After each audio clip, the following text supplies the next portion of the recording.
नमस्कार दोस्तों, धीरज education zone में आप सभी का स्वागत है।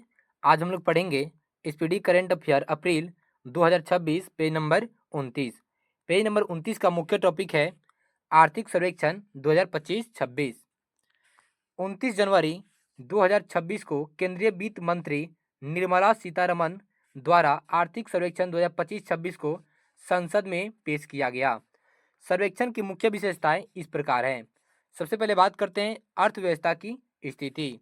तो इसमें वित्त वर्ष 2025-26 भारत की जीडीपी वृद्धि दर 7.4% रहने का अनुमान है, जबकि सकल मूल्यवर्धन जीवीए 7.3% रहने का संभावना है।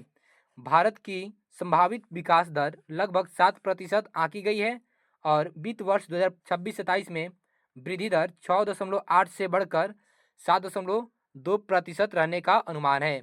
अब बात करते हैं राजकोषीय स्थिति की। तो इसमें वित्त वर्ष 2024-25 में केंद्र सरकार की राजस्व प्राप्तियां जीडीपी के 9.2% तक बढ़ी, जो बेहतर राजकोषीय स्थिति को दर्शाता है।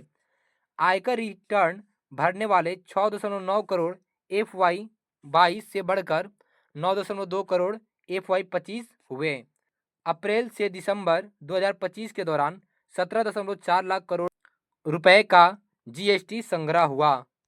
अब बात करते हैं मौद्रिक प्रबंधन और बैंकिंग क्षेत्र। इसमें सितंबर 2025 तक सकल एनपीए घटकर कई दशकों के निचले स्तर 2.2% पर आ गया है। शुद्ध एनपीए 0.5% रहा। अनुसूचित बैंकों की ऋण वृद्धि 14.5% रही। अब बात करते हैं वित्तीय सम्मेलन और पूंजी बाजार की। तो इसमें प्रधानमंत्री जनधन योजना के तहत मार्च 2025 तक 55.02 करोड़ खाते खोले गए, जिनमें 36.63 करोड़ खाते ग्रामीण क्षेत्रों 66% में है। मुद्रा योजना के तहत 36.18 लाख करोड़ रुपए वितरित किए गए। शेयर बाजार में निवेशकों की संख्या 12 करोड़ पार रहा। गिफ्ट सिटी का वैश्विक पूंजी आकर्षित करने के लिए अंतर्राष्ट्रीय केंद्र के रूप में उदय हुआ। अब बात करते हैं ब्रह्मा क्षेत्र का प्रदर्शन। इसमें वित्त वर्ष 2025 में कुल निर्यात रिकॉर्ड 825.3 बिलियन डॉलर रहा।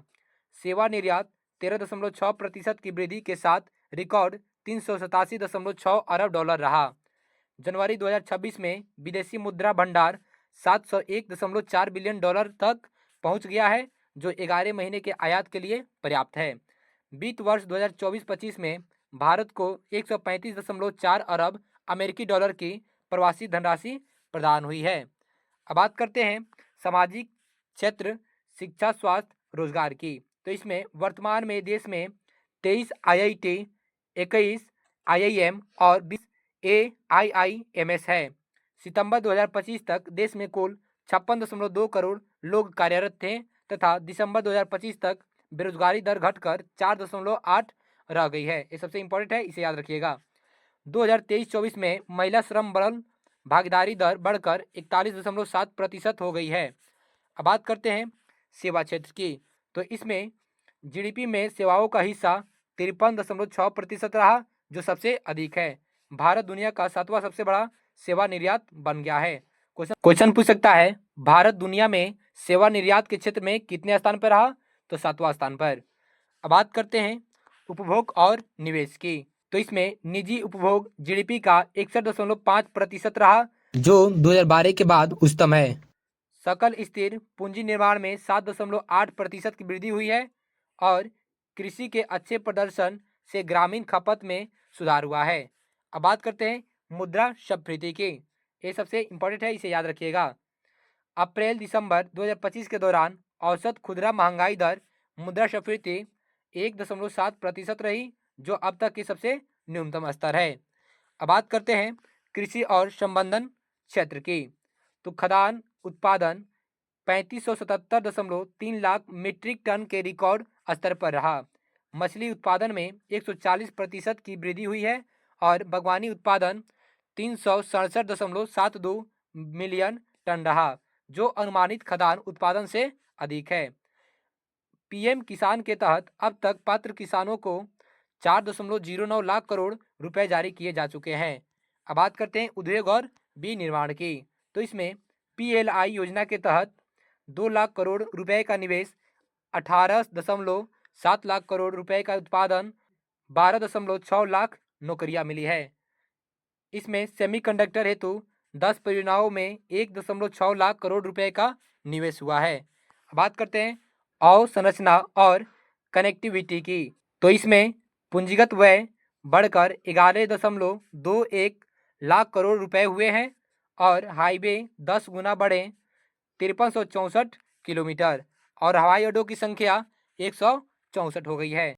अब बात करते हैं गरीबी उन्मूलन और ग्रामीण विकास की। तो इसमें बहुआयामी गरीबी 55.3% से घटकर 11.28% हुई है और सामाजिक सेवाओं पर खर्च GDP का 7.9% रहा। आज का क्वेश्चन है, आर्थिक सर्वेक्षण 2025-26 को संसद में किसने पेश किया?